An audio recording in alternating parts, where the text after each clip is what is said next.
All right, welcome everybody to another episode of Shots from the Winchester Podcast, brought to you by Greencastle Consulting. We're going to have a really fun episode this time because we're talking to Tyler Moore, because Tyler is a prolific author. He's got a couple of books. You got a couple of books out, right? Yeah, a couple of books out, third coming out in August, and a fourth on the way. So yeah, I'm busy. I'm busy. Yeah. These days.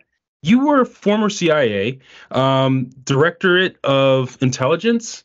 At one point, and then you moved on to National Clandestine Services, where you were doing targeting officer.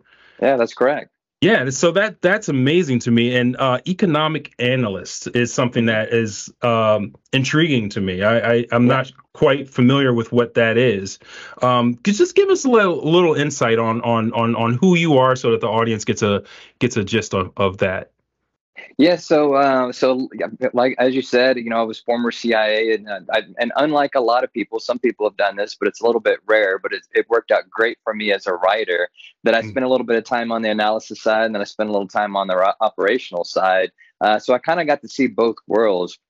Even to add to that, I worked in the DCI. I did a stint 6 months in the operations center. So I even saw another side of the CIA, which was, again, great as a writer, and then went on to do contract military intelligence work and all that. So I have a little bit of that background. I'm grew up on a farm and ranch in Texas. I've worked in oil and gas. I've done a variety of things that sort of create this great basket to pull from when you're a writer and you're building a series. And if anybody ever reads the Garrett Kohl series, you'll see that I pulled in a little bit of all this to the series. But no, that was me. And you kind of keyed in on the whole economic analyst thing, and a lot of people, I'd say most people, don't really understand or know fully what all the CIA does in terms of what's in their sort of repertoire of tricks, or a bag of tricks, and right. So, but that's one of them, is the economic analysis. We're looking, our policymakers are trying to figure out what's happening in other parts of the world. What we're looking, because global events, and particularly when it comes to economics, finance, all these things can have cataclysmic effects on what's happening in the U.S. And so whether it's the president or Congress or whoever, these people are looking out there to try to figure out, engage what's going to happen. And that's what the economic analysts are doing at the CIA. They're looking at events all over the world, whether it's trade or again, finance type, those type of decisions, things that are happening on that front. Of course, we got cryptocurrency. We've got all these things that are happening now that we're just trying to keep tabs on, because, a small little something that seems small at one point could have, a big wave of effects on the country. So it's part of the security of, keeping our country safe and sound, and it's watching the economic events that take place. And so that's what they do. Wow. Yeah, that's interesting. Like it is something that you don't really know everything, and obviously we're not supposed to know everything, right? Yeah, that's right. Ideally. Yeah, there's some things that are just okay to just kind of keep off the radar. It's funny, when we were getting ready for this, I was looking at kind of Taylor's bio. Now, I think I've known Taylor about a year and a half, something like that. Yeah, a year and a half, 2 years. Yeah, something. Yeah, close to that. Yeah, I think Connor Sullivan introduced us, and as I was reading your bio, there was a couple things that jumped out at me, and there was something about a solo journey in Bolivia through the Andes, and what I wanted to know was this on purpose, and were there other people with you at some point, and at some point, were you forced to engage in cannibalism to get through the Andes? I came close to that. I'll lead that story, because people always ask, and Dell, you probably get the question, how did you end up at the CIA? And people want to know. There's always a story to it. And my story is a bit stranger if you look at my resume, because within 2 years, I was going from cattle rancher to the CIA. And so people are like, I don't get it. How did this happen? And I always say there is a long story, and a lot of it starts with South America and Antarctica and solo journeys through the jungle and that kind of thing. But yeah, that was just always my, international. I loved international studies, international relations, that kind of thing. But I did, yeah, I did a trip abroad after I graduated. I got a job in Austin for about a year, and just, I just hadn't, there was that bug that really wanted to go down. I'd taken a lot of Spanish, and I wanted to, get my Spanish in better shape. And so I moved down to Argentina and did a study abroad kind of language immersion course there, but ended up just backpacking, man. I ended up going to I took a Russian research vessel down to Antarctica, came back, took a cattle boat through the southern part of Chile, went up to the northern Atacama Desert, driest desert in the world, and we got an Indian guide to take us over the Andes into Bolivia, and went all around Bolivia, went up through the jungles, went through up to Peru. Did the did the Inca Trail, climbed Machu Picchu, then came back down through Bolivia, then went through the jungles again. And there was no cannibalism, but I came close.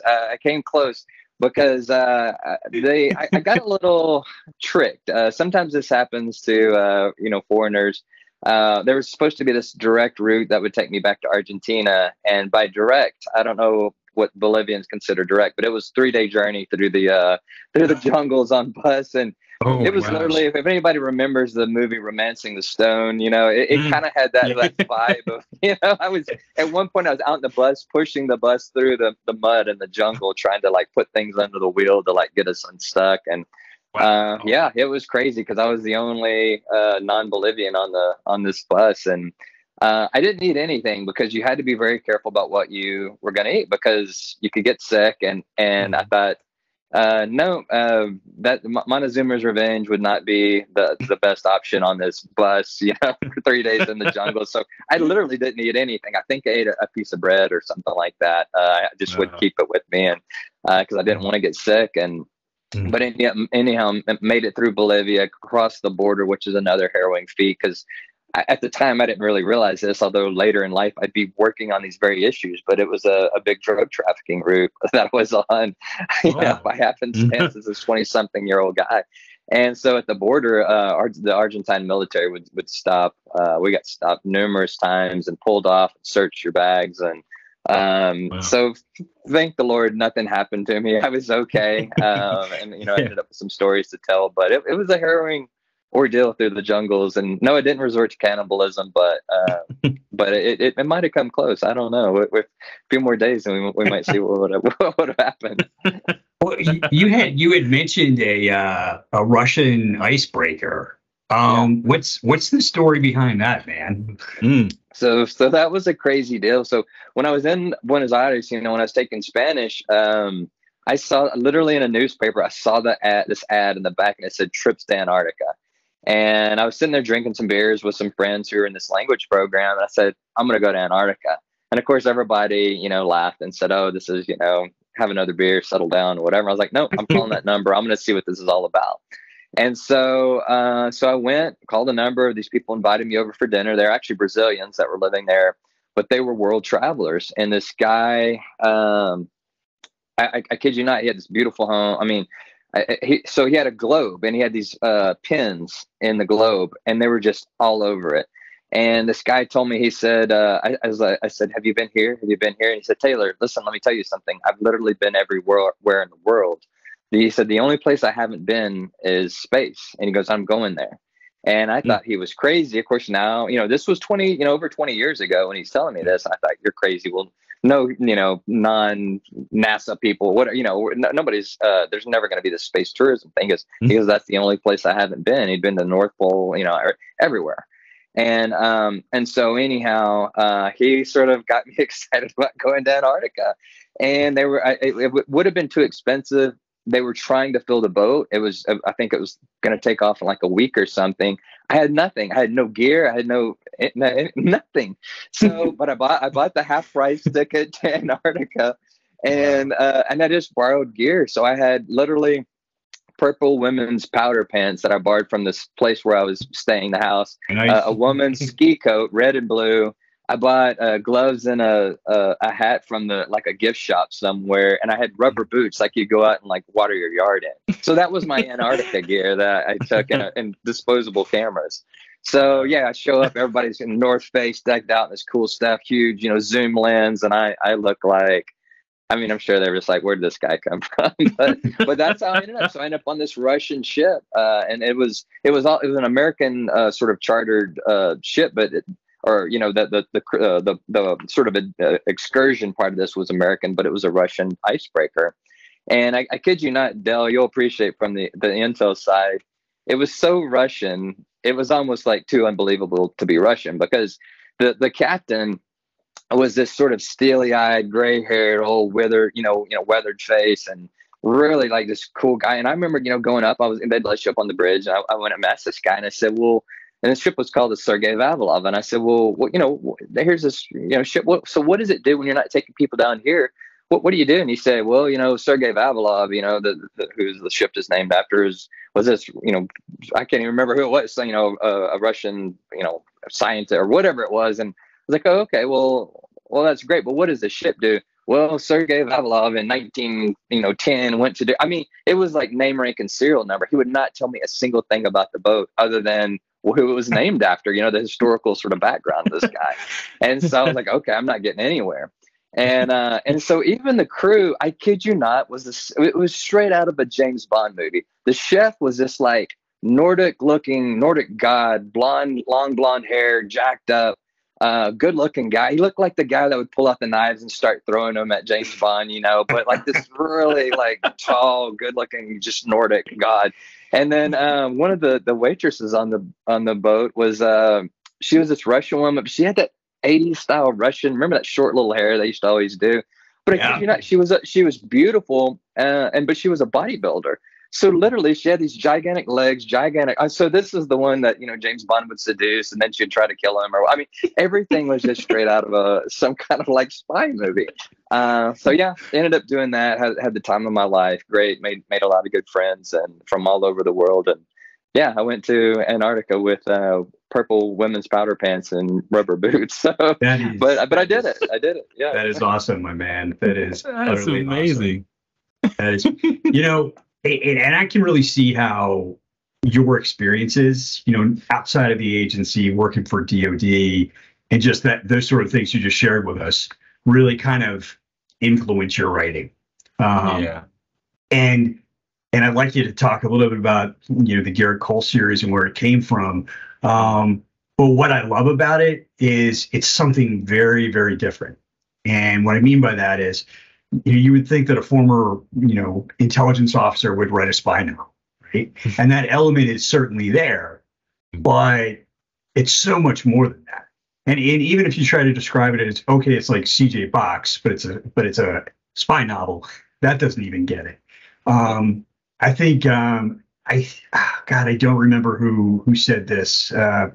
Brad Taylor made the comment in the blurb for you about it's a family at crisis. There's all these different levels that make it so compelling. And I remember when I first picked up Downrange, and I swear to God, I'm going to stop talking in a second. I'm serious. But I loved it because I could see all those different elements, and I'm like, this is amazing. So, dude, tell us about the world of Garrett Kohl. Yeah. Well, first of all, thank you for the kind words. I'm glad you like the book, because that's always wonderful to hear. Because you do put every bit of yourself, as you guys, you're both writers. You put every bit of yourself into it. Yeah. But the story is interesting on how that series came about, because it was not my brainchild. It was really, I have a terrific literary agent named John Talbot, and really he is the one that sort of sent me down that path. When I got my agent, I was writing the more traditional spy novel. I was writing the Vince Flynn, the Brad Thor, that kind of, those were sort of the ideals of, when I thought at the time that I was writing, Jack Carr hadn't even come out, or Don Bentley, or any of these other guys. But the Vince Flynn's, the Brad Thors, that was the kind of thing I was reading when I was younger. And so I set out to sort of, I thought, okay, well, I have this experience, this background, of course, been on the analysis side, like Tom Clancy, Jack Ryan, all these things. I can really bring a lot into this. So I did come up, my first novel was more the traditional spy novel. And it's what I ended up getting my literary agent with that novel. And so my agent, he told me, he said, look, it's a good novel. You're a good writer. It's a good story. he said, I could probably sell this, but he said, he said, I don't know if this is, he said, I think we can do something better because, you mentioned the CJ Bucks, there's a lot of people writing what you're doing right now, but there's not a lot of people writing sort of the domestic spy thriller. And he goes, you've got that background that would lend itself to writing something like that. And you said, yeah, as you said, it's unique. There's nothing really, at least that I've seen that sort of, fits this bill. And so when my agent told me this, of course, I was crestfallen because I had rewritten that book like 4 or 5 times, only to have him say like, why don't we scrap that and start fresh? And what he told me, he said, I was writing about a CIA guy, but Garrett Kohl was a side character in that novel. And he goes, that's your protagonist right there. That's your guy. Mm-hmm. And if I'm being honest, I always knew that. I always knew that Garrett was sort of stealing the spotlight, but having put so much work into the other thing, I kind of didn't want to admit it, but I kind of knew it. And so my agent said, so John said, he said, well, can you do another kind of a more domestic kind of spy thriller? And I said, no, I can't. I can't do it. I just at that moment, I just thought, I don't know if I can bear the thought of like starting fresh, because I was building a series. I'd already started writing the second book of that series. Mm-hmm. And he said, well, okay, well, just, think about it, think about it a little bit. And so I thought about it that night. I say thought, worried, fretted, whatever. And I woke up at like 4 a.m. because I really couldn't sleep. And I got up and I started writing what would be a chapter in the Garrett Kohl series.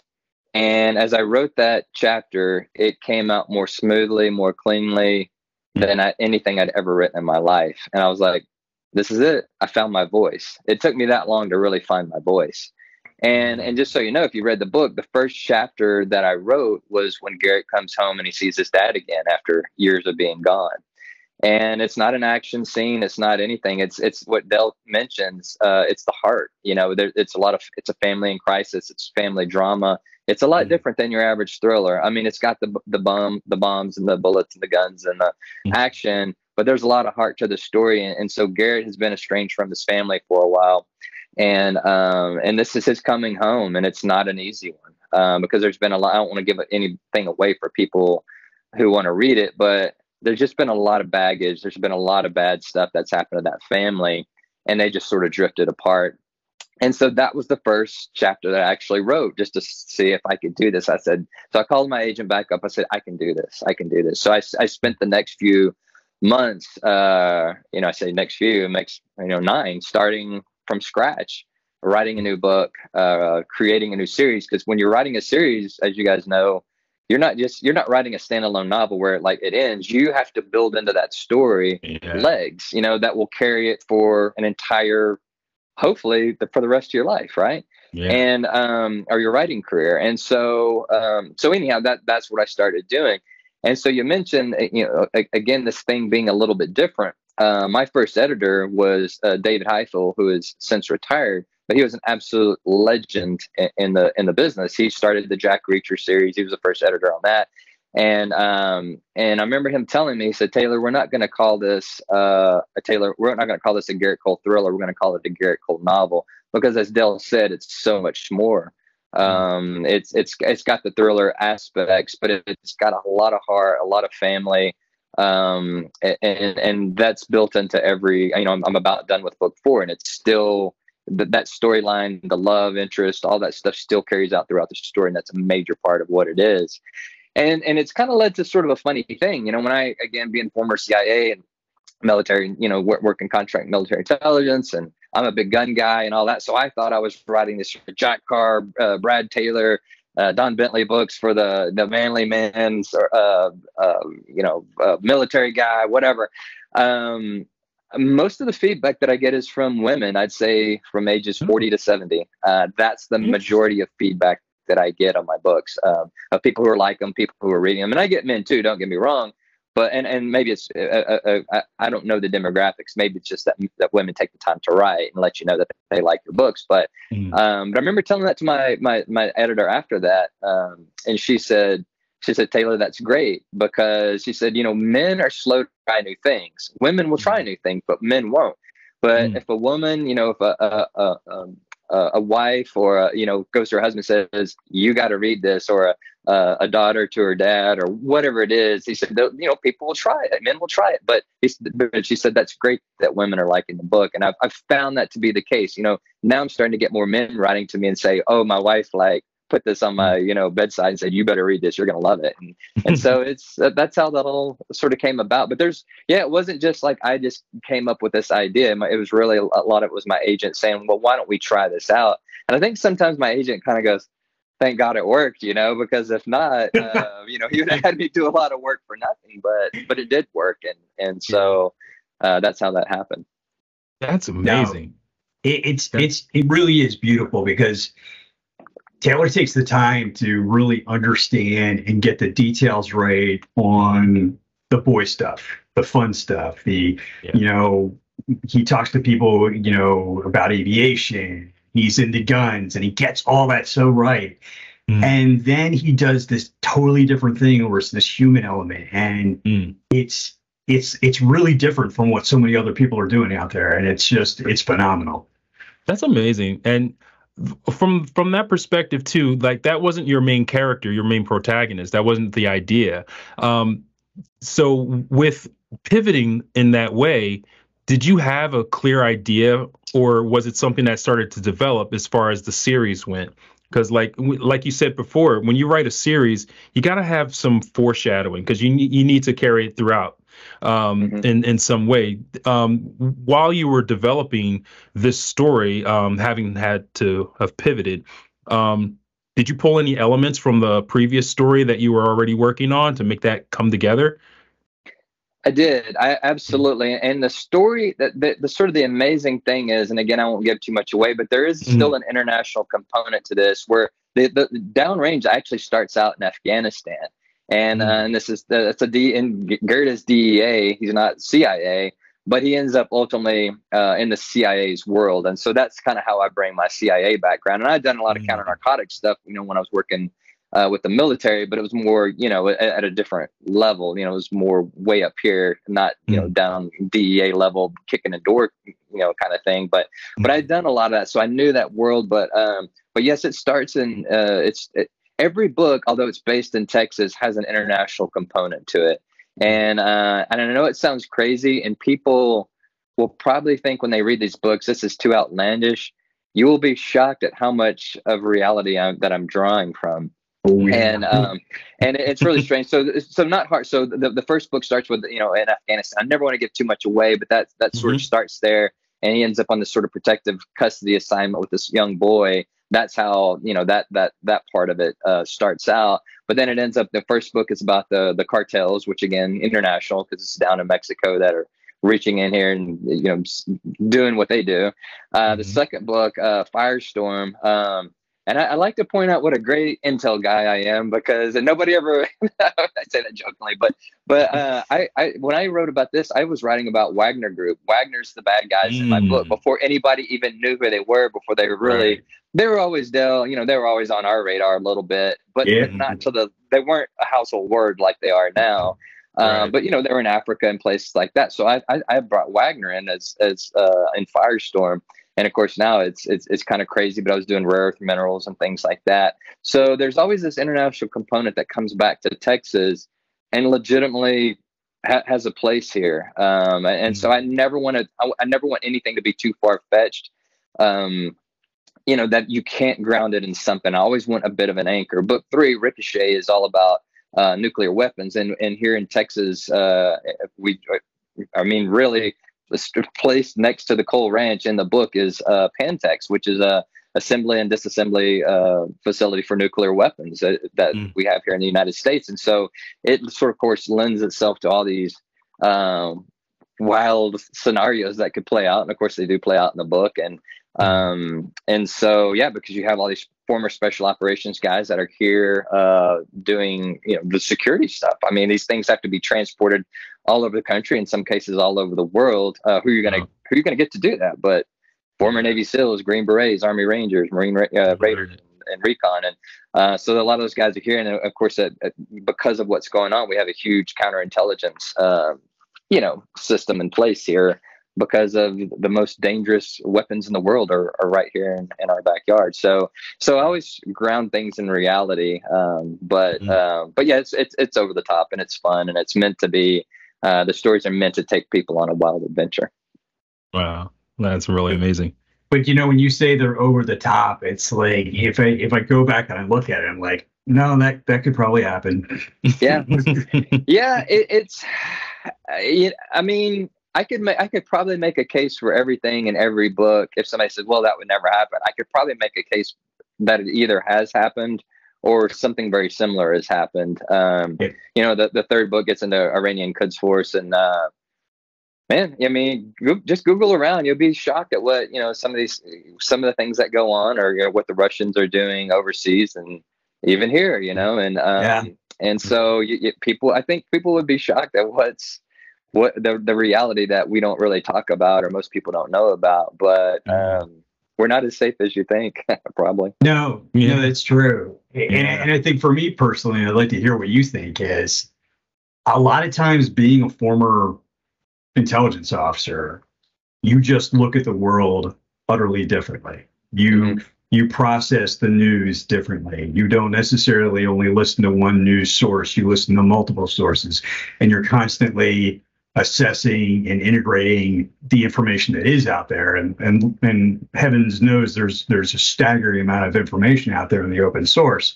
And yeah, I find everything that you've written, brother, to be painfully probable. Or it's out there. Yeah, testament. And there's a interesting thing maybe you could talk a little bit about, because I think another thing that you bring to the table is just this deep authenticity, because you've had these experiences. What I don't think many readers would understand is that you, as a former agency officer, have to get everything you write cleared. So could you maybe tell us a little bit about that, what your experience has been? Yeah, so I people ask me that all the time. They're like, "Well, aren't you worried about?" And I was like, "No, a lot of people look at the pre-publication review board of the CIA kind of, or the military has to do this, everybody has to do this." I don't really mind doing it, and to their credit, they always have been very quick with getting back to me, because I do screenplays, I do all these things, and I'm always glad for them to give me that clean conscience that I can write something and not have to worry about it giving up some sort of technique or tactic or technology or something. I never try to do that anyway, and I always that's never my intention. Although I have written things that have been redacted, and to be honest, I was always kind of surprised they were redacted. Because if you showed it to anyone, they'd be like, "I know that." I'd be like, "Yeah, you do," and it's in open source, but I can't say that, I guess, and so and I'm fine. I make the changes, I do whatever. So I've had a few things redacted here and there, nothing crazy, but no, I'm happy for that process, because it sort of clears my conscience, because they go out and they deconflict with other agencies that are mentioned within whatever manuscript or screenplay or whatever, or script you're doing. So I'm good with that process. But no, people ask that all the time, or do you feel bad? Or do you it's almost like a guilty, like, do you feel bad? No, I'm like, no, I specifically, I don't give anything up. I don't give out the details anyway. But then I have them look at that too. So I'm always glad to be a part of that process. And again, to their credit, they have always been very good. I know the military's, I've heard, slower to get back, but I can't complain about the CIA's process. It's always been very streamlined, at least in my book. That brings up another question too, because you went from the CIA and then you went into contract work, where then you went into the military, and you weren't originally obviously military. So what was that transition like? It was, so it's a good question, and it's funny because that was in life, people have their sort of regrets. I'd wished I would have served in the military. That was one of the things I looked at when I was younger, and it just, I don't, that's a long story, and we can get into it if you want to, but I was always fascinated with special operations and all that. And I really wanted to go that route. I never knew, I didn't really know a lot of military people, and the only really avenue you had was recruiters at the time. And that's a horrible, you guys probably, because when you bring up recruiters, usually former military guys laugh and go, yeah, like, yeah, don't talk to them. Like, talk to me. I'll tell you, I'll walk you through the process or whatever. And it just never could get to where, you know what I mean? It just didn't happen, bottom line. But the transition was kind of a funny one, because I'd always loved the military and have extremely high regard and respect for everybody that serves. And but the transition was funny because I wasn't the only one that didn't have military experience, although but there was not many contractors that hadn't. It kind of worked out in my favor a little bit, because Dell will tell you this, or Dell, I guess I'll ask you, I don't want to just assume you feel this way, but the CIA to me was very different than the military, that I felt like there wasn't like that rank structure. There's so much work to do. It's all about getting the job done. And then I'm not saying there's not rank, and I'm not saying that you go over the head, but it wasn't that structured feeling to me at the agency. It was like, there's so much work to do. It's like, I don't care who does it, just do it. I don't care if you're a GS-13 or a 50, whatever it is, it just needs to be done. And so I kind of wasn't used to that. I was just used to there's so much to do that you just have to do it, and whoever does it, that's fine. The military is very different. At least I was working with the Army. There was none of this, like, just get the job done. There was like a certain way. There's certain people that do it. There's certain ways you communicate, and you go through this chain of command. And so there were times when I would just go around I just skip chain of command. I'd go directly to an 06 or something. And, I'd just be like, hey, and people are like, you shouldn't do that. I'm like, well, he was glad I did, and and so I kind of could use the not having a military background as my excuse for cutting out a lot of people that I knew probably wouldn't get the job done to get the job done. But I just, so that way worked in my favor in that way. But it was a steeper learning curve, I'd say, worked with the G2, and I still, to this day, and there'll probably be people even in the Army, or I think there's still people that are confused by like how everything sort of goes down, and just getting thrown into it. And they're like, well, we kind of report to them, but really it's under this umbrella. But we talk to the G2, but the G2 is under the commanding general, and I'm like, well, that's a whole other brigade. And anyhow, I mean, you guys know, you've been there. It's probably after years, it makes sense, but just getting thrown in after I was still like, I don't get it, but no, it was I loved my time working in the military. I thought that was really cool. And again, I didn't, because I'd wanted to serve, but hadn't, it was just kind of a way to get in there and learn that process and be with those guys and make some good friends. And but yeah, that was kind of like I said, it kind of played in my favor sometimes, where I could plead ignorance and go, oh, I'm sorry, I skipped all this process. I just saw something that needed to get done and did it. So right. Well, that's good though. That's awesome. You nailed the culture. Absolutely. I mean, there would be people you'd be serving along with, and like they're a senior executive grade type individual, and you have no really. Okay. Because unless it's like the chief of station or like the director of a center, it's like, I don't know who the hell they are. Yeah. And that's one thing. Yeah, chief of station kind of stops. Yeah, you don't really go beyond that. And sometimes it's funny when you see the movies and they're like yelling at the chief of station, or I'm going to do it. And you're like, no, you're not. No, you're not. That didn't happen. No, absolutely. Really quick. Yeah. Something you'd mentioned a few minutes ago, and I knew this, but if you could tell us a little bit about, so in addition to writing the Garrett Kohl novels, you're also doing screenwriter work. Tell us about that. That's fantastic. Yeah, it's screenwriting. Yeah, that's a funny deal. And the way that started goes back to the CIA. My best friend is a screen. So we went through training together. We did everything together, worked together. and we just love to tell stories. You know, even back then we were into The Sopranos, we were into all these shows that were, you know, big, you know, at the time or whatever. And we always say like, oh, if we're going to do a show, we'd do this, this, and this, or how cool would this be, or how neat is this story? And so when I started getting into novel writing, my friend, same thing. He started getting into it, and I went out to visit him when he was stationed somewhere, and he kind of showed me what he's doing, but he just wasn't having a lot of luck with the novel stuff. I was like, dude, this isn't your thing. I know how you are. And so I said, you need to be a screenwriter. I said, because you got great stories, but I knew his personality. He wasn't going to sit there for like months on end. As we know, he's writing novels, you know, he's going to want to bang it out.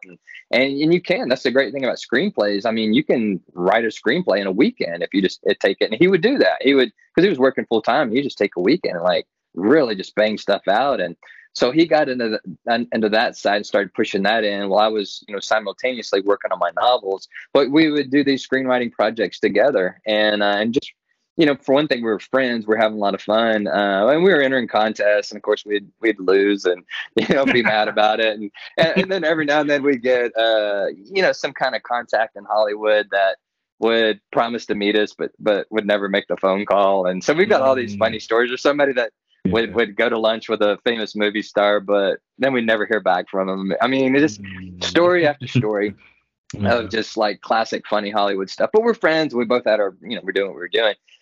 So it was more for fun, but what really hit when Downrange came out, even before it came out, Hollywood was interested, and I was getting took a lot of meetings of people that were wanting to option the rights to the Garrett Kohl series, and so that opened doors for me. I ended up getting represented by UTA, and they've been nothing but phenomenal, and they introduced me to all these people, and so I started meeting directors and writers and producers and actors and all these different people that were involved in Hollywood that I never would have known had it not been for Downrange.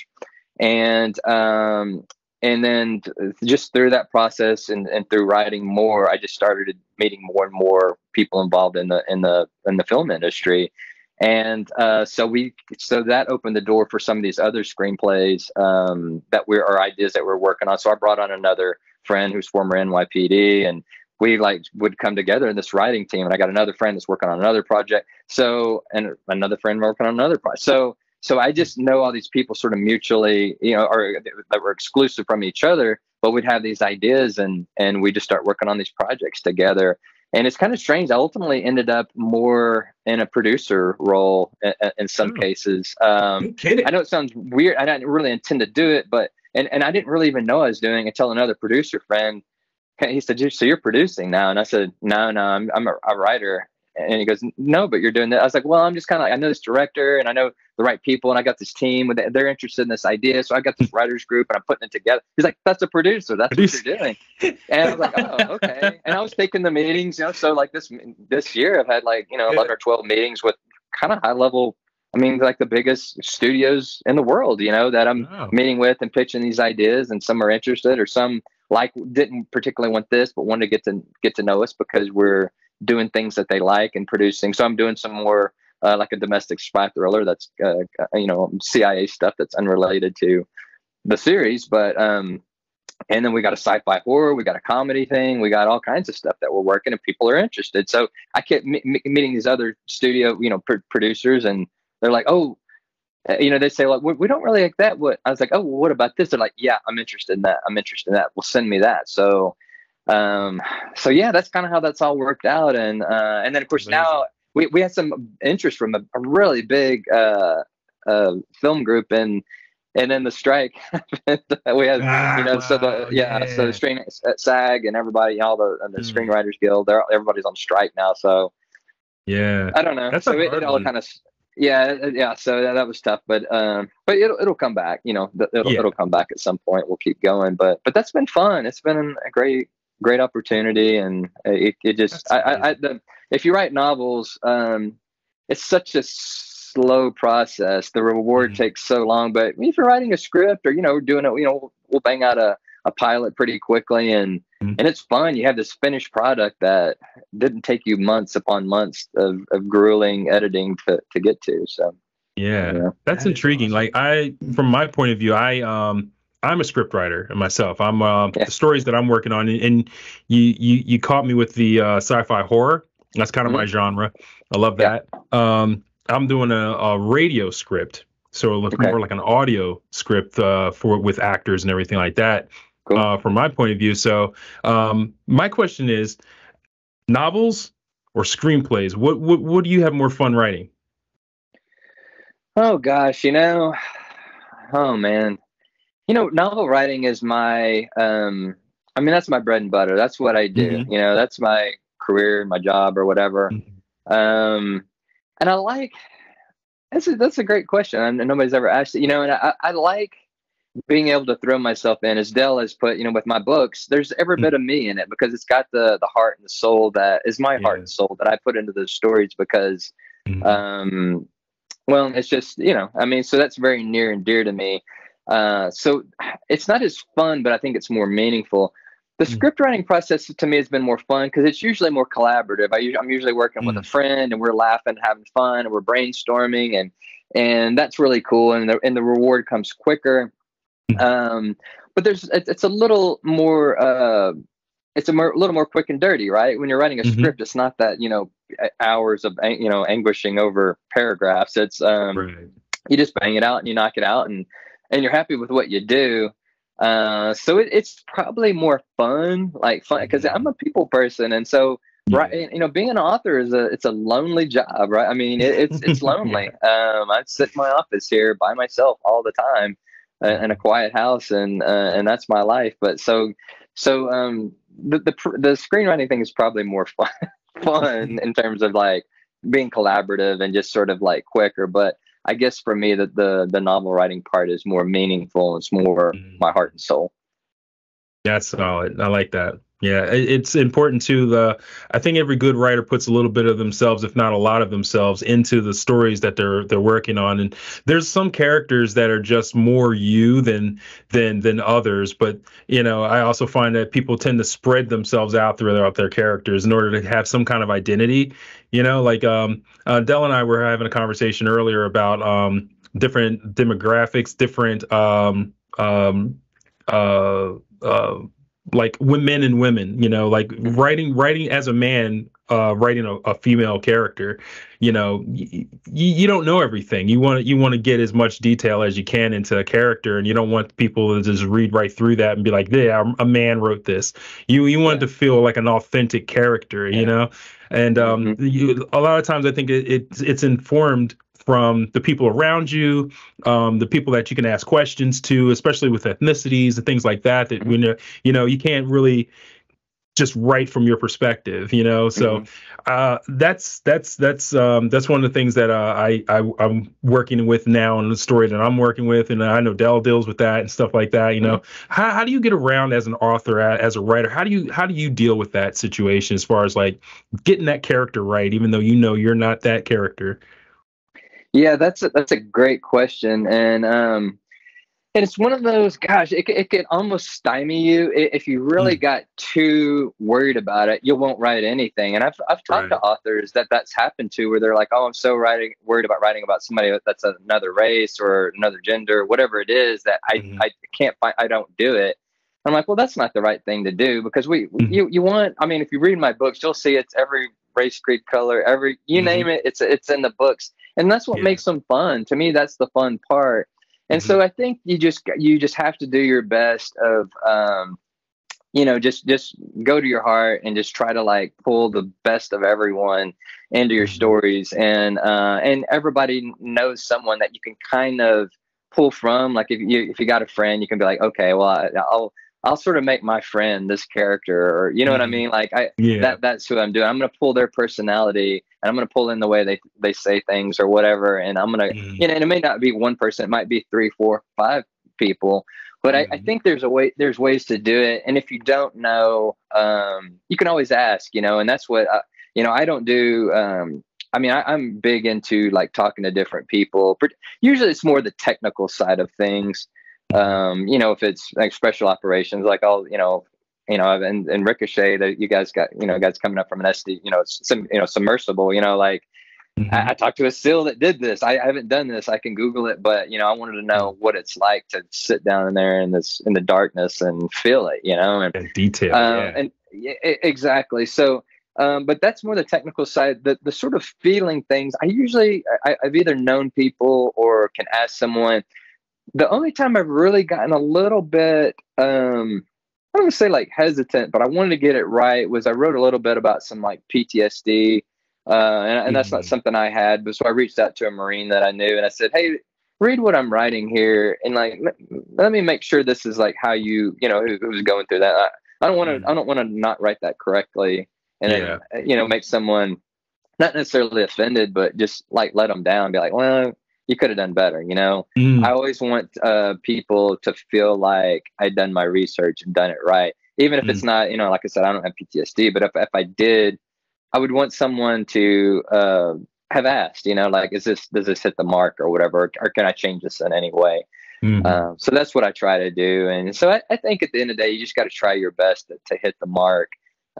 Just do what you can do. Because again, if you get to the point where you're not writing something because you're worried about, I don't want to write a woman because I don't think I'll write a woman well, then that's not the right answer too. It's gonna make your manuscript less rich if you don't do it. So I don't know if that's the right answer, but that's what I do. One of the things that I really admire, and before I get onto that, one of the things you were just talking about PTSD, and I think I've seen this is how Nick Petrie has written it, and I think it also echoes in the way you've written it, where when you do touch upon PTSD, it's like it's a layer of that character, but it's not the entire character. Right. It's part of him. It's something he's going to be living with for the rest of his days, but it's just one little tile in that mosaic, and I think it's beautifully done. But what I really wanted to say about Taylor, before we have to wrap this up, is Taylor is just such an amazingly gracious guy, and he is part of this community that is equally gracious. And again, I don't remember who exactly introduced us together. It was either Connor Sullivan or it may have been David McCloskey who introduced us, but it's just this amazingly supportive crew of writers, of artists who you'd think you'd be walking into like, well, you got to prove yourself, because that's unfortunately, and Taylor will probably back me up on this, like the agency and especially the units that I served in the military, it's kind of like, well, what have you earned? What have you done to earn your place here today? And the writers community is in no way like that, because there's folks who have multiple books written. There are people who are just trying to find their way through the query, the wasteland of query letters and rejections, and they all just lift each other up. And Taylor has been, just an awesome dude. Takes time to read your stuff, gives you feedback. Not that I'm suggesting that everyone should reach out to Taylor and inundated. At least this next book is turned in. but seriously, awesome, gracious guy, tremendous talent, and I thank you for being here, brother.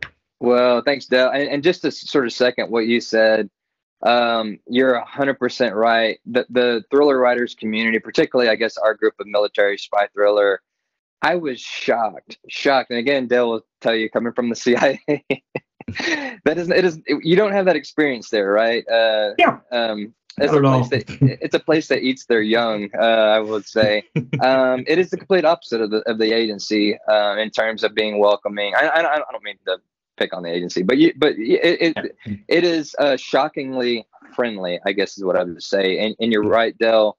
People will welcome you with open arms, and I've been just flabbergasted at how kind and nice people were to me, and it's a pay it forward kind of thing. I mean, I'm happy to do it, but the Mark Graney's, the Don Bentleys, I mean, you name these guys, they've been nothing but friendly and kind. I mean, Nelson DeMille, like a legend. I assumed, he's too big for anything. I had the pleasure of meeting him last year, and he has been nothing but a gentleman, the kindest, most humble guy you'll ever meet. And so it's a wonderful community to be a part of, and I'm honored to be a part of this community. And no, it is welcoming. People help you out, and you want to talk about people that have no time to help you. It's people that are doing what we're doing, but people still do it. They take the time to do it, and that's just how it is. That's amazing. Well, Tyler Moore, thank you so much for being on the show. Tell everybody where they can find your books. Yeah, so you can find them pretty much everywhere. If you want to go to taylormoorebooks.com, just sort of look at my website. Of course, you can buy them on there, but anywhere books are sold, Amazon, Barnes and Noble. I always say if you've got a local independent bookstore, go support them.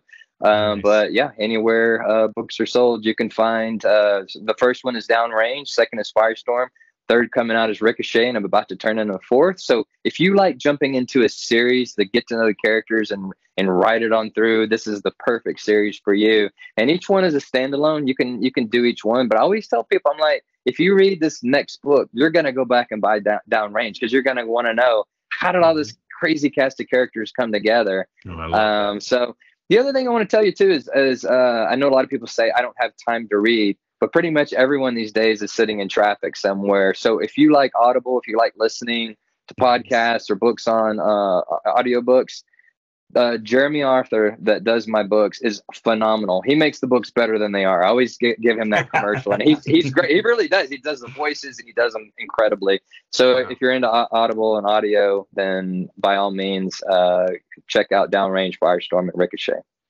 Dell, thank you also for being on the show today and being a great co-host, putting some great questions out there. And guys, check out Shots from the Winchester podcast. We're on Spotify, we're on YouTube, and hopefully Tyler will have you back on the show, especially after your book comes out. We're looking forward to seeing Ricochet and hearing it and reading it and all the good stuff. Absolutely. Thanks, guys, for having me on. Appreciate it.